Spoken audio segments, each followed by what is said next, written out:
Friends, ಇವತ್ತು ನಾನು ನಿಮ್ಮೆಲ್ಲರಿಗೂ ಸಿಂಪಲ್ಲಾಗಿ ಮತ್ತು ಟೇಸ್ಟಿಯಾಗಿ ಇರುವಂಥ ಅಲಸಂದೆ ಕಾಳಿನ ಪಲ್ಯ ಹೇಗೆ ಮಾಡೋದಂತ ತೋರಿಸ್ತಾ ಇದ್ದೀನಿ. ಇವಾಗ ಪಾತ್ರೆಗೆ 1.5 ಬೌಲಷ್ಟು ಅಲಸಂದೆ ಕಾಳನ್ನ ಹಾಕ್ಕೊಳ್ತಾ ಇದ್ದೀನಿ. ಫಸ್ಟು ಇದನ್ನು ಕ್ಲೀನಾಗಿ ನಾವು ವಾಶ್ ಮಾಡ್ಕೋಬೇಕಾಗುತ್ತೆ. ಕ್ಲೀನಾಗಿ ವಾಶ್ ಮಾಡ್ಕೊಂಡಿದ್ದೀನಿ. ಇವಾಗ ಕುಕ್ಕರಿಗೆ ಹಾಕ್ತಾಯಿದ್ದೀನಿ. ಹಾಕಿಬಿಟ್ಟು 2 ದೊಡ್ಡ ಲೋಟದಲ್ಲಿ ನೀರನ್ನು ತೊಗೊಂಡ್ಬಿಟ್ಟು ಹಾಕ್ತಾಯಿದ್ದೀನಿ. ಅರ್ಧ ಟೇಬಲ್ ಸ್ಪೂನಷ್ಟು ಉಪ್ಪು, 1 ಟೇಬಲ್ ಸ್ಪೂನಷ್ಟು ಎಣ್ಣೆ ಹಾಕ್ಕೊಂಡಿದ್ದೀನಿ. ಇವಾಗ ಕುಕ್ಕರ್ನ ಮುಚ್ಚಿಬಿಟ್ಟು ಒಂದು 5 ವಿಸಲ್ ಆಗೋ ತನಕ ಇದನ್ನ ಬಿಡಬೇಕಾಗತ್ತೆ. ನೋಡಿ, ಇವಾಗ 5 ವಿಸಲ್ ಆಗೋಕ್ಕೆ ನಾನು ಬಿಟ್ಟಿದ್ದೀನಿ. 5 ವಿಸಲ್ ಆಗಿದೆ. ಇವಾಗ ನೋಡಿ ಎಷ್ಟು ಚೆನ್ನಾಗಿ ಬೆಂದಿದೆ. ಈ ಥರ ಬೆರಳಲ್ಲಿ ಪ್ರೆಸ್ ಮಾಡಿ ನೋಡಿದರೆ ಬೆಂದಿದೆ ಇಲ್ಲ ಅಂತ ಗೊತ್ತಾಗುತ್ತೆ. 5 ವಿಸಲಿಗೆ ಚೆನ್ನಾಗಿ ಬೆಂದಿರುತ್ತೆ. ಇವಾಗ ಪಾತ್ರೆಗೆ ಒಂದು 4ರಿಂದ 5 ಟೇಬಲ್ ಸ್ಪೂನಷ್ಟು ಎಣ್ಣೆ ಹಾಕ್ಕೊಂಡಿದ್ದೀನಿ.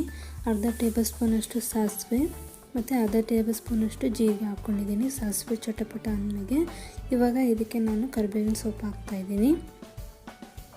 ಇವಾಗ ಇದಕ್ಕೆ ಒಂದು 4ರಿಂದ 5 ಮೆಣಸಿನಕಾಯಿ, 1 ಈರುಳ್ಳಿ ಹಾಕ್ತಾಯಿದ್ದೀನಿ. ಹಾಕಿಬಿಟ್ಟು ಒಂದು ಲೈಟ್ ಬ್ರೌನ್ ಕಲರ್ ಬರೋ ತನಕ ಇದನ್ನು ಚೆನ್ನಾಗಿ ಬೇಯಿಸ್ಕೊಳ್ಳೋಣ. ಇವಾಗ ಇದಕ್ಕೆ ಒಂದು ಅರ್ಧ ಟೇಬಲ್ ಸ್ಪೂನಷ್ಟು ಉಪ್ಪು ಹಾಕ್ತಾಯಿದ್ದೀನಿ. ಈ ಥರ ಕೈ ಆಡಿಸ್ಕೊತ ಚೆನ್ನಾಗಿ ಇದನ್ನು ಬೇಯಿಸ್ಕೊಳ್ಳೋಣ. ಇವಾಗ ಒಂದು ಅರ್ಧ ಟೇಬಲ್ ಸ್ಪೂನಷ್ಟು ಅರಿಶಿನ ಮತ್ತು ಅರ್ಧ ಟೇಬಲ್ ಸ್ಪೂನಷ್ಟು ಧನಿಯಾ ಪುಡಿ ಹಾಕ್ತಾಯಿದ್ದೀನಿ. ಹಾಕ್ಬಿಟ್ಟು ಚೆನ್ನಾಗಿ ಮಿಕ್ಸ್ ಮಾಡ್ಕೊಳ್ಳೋಣ. ಇವಾಗ ಟೊಮೊಟೊ ಹಣ್ಣು ಹಾಕ್ತಾಯಿದ್ದೀನಿ. ಒಂದು ಟೊಮೊಟೊ ಹಣ್ಣನ್ನ ಹೆಚ್ಚಿಟ್ಕೊಂಡಿರೋದು, ಇಲ್ಲಾಂದರೆ ಹುಣಸೆಹಣ್ಣಿನ ನೀರು ಕೂಡ ನೀವು ಹಾಕ್ಬೋದು. ಇವಾಗ ಕುಕ್ಕರಲ್ಲಿ ಬೇಯಿಸಿಟ್ಕೊಂಡಿರೋಂಥ ಅಲಸಂದೆ ಕಾಳು ಹಾಕ್ತಾಯಿದ್ದೀನಿ. 1 ಟೇಬಲ್ ಸ್ಪೂನಷ್ಟು ಹುಚ್ಚೆಳ್ಳಿನ ಪುಡಿ ಅಥವಾ ಗುರೆಳ್ಳಿ ಪುಡಿ ಅಂತ ಏನು ಹೇಳ್ತೀವಿ ಅದನ್ನ ಹಾಕ್ತಾಯಿದ್ದೀನಿ. ಅದು ಹಾಕಿದ್ರೆ ಟೇಸ್ಟ್ ಚೆನ್ನಾಗಿ ಬರುತ್ತೆ. ಇದ್ದರೆ ಹಾಕ್ಬೋದು, ಇಲ್ಲಾಂದರೆ ಸ್ಕಿಪ್ ಕೂಡ ಮಾಡ್ಬೋದು. ಈ ಥರ ಒಂದು ಸ್ವಲ್ಪ ಕುದಿ ಬಂದಾದಮೇಲೆ ಪ್ಲೇಟ್ ಮುಚ್ಚಿಬಿಟ್ಟು ಲೋ ಫ್ಲೇಮಲ್ಲಿ ಒಂದು 5 ನಿಮಿಷ ಚೆನ್ನಾಗಿ ಬೇಯಿಸ್ಕೋಬೇಕು. ಯಾಕಂದರೆ ಮಸಾಲೆ ಎಲ್ಲ ಅಲಸಂದೆ ಕಾಳೆಲ್ಲ ಹತ್ತಬೇಕು. 5 ನಿಮಿಷ ಆದಮೇಲೆ ನೋಡಿ ಎಷ್ಟು ಚೆನ್ನಾಗಿ ಬಂದಿದೆ. ಫ್ಲೇವರ್ಸ್ ಕೂಡ ಎಲ್ಲ ಚೆನ್ನಾಗಿ ಹತ್ತಿರುತ್ತೆ ಅಲಸಂದೆ ಕಾಳಿಗೆ.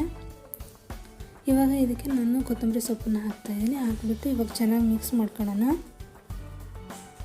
ಮಾಡಿಬಿಟ್ಟು ಇವಾಗ ತಟ್ಟೆ ಮುಚ್ಚಿಬಿಟ್ಟು ರೆಡಿ ಆಗಿದೆ ಅಲಸಂದೆ ಕಾಳಿನ ಪಲ್ಯ. ಇವಾಗ ಗ್ಯಾಸ್ ಆಫ್ ಮಾಡ್ತಾಯಿದ್ದೀನಿ. ಮಾಡಿಬಿಟ್ಟು ನೋಡಿ ಎಷ್ಟು ಚೆನ್ನಾಗಿ ಬಂದಿದೆ. ಸಿಂಪಲ್ಲಾಗಿದೆ ಮತ್ತು ಟೇಸ್ಟಿಯಾಗಿ ಕೂಡ ಇರುತ್ತೆ. ಇದನ್ನು ನೀವು ರೈಸ್ ಜೊತೆಗೆ, ಚಪಾತಿ ಜೊತೆಗೆ, ರೊಟ್ಟಿ ಜೊತೆಗೆ ತಿನ್ಬೋದು.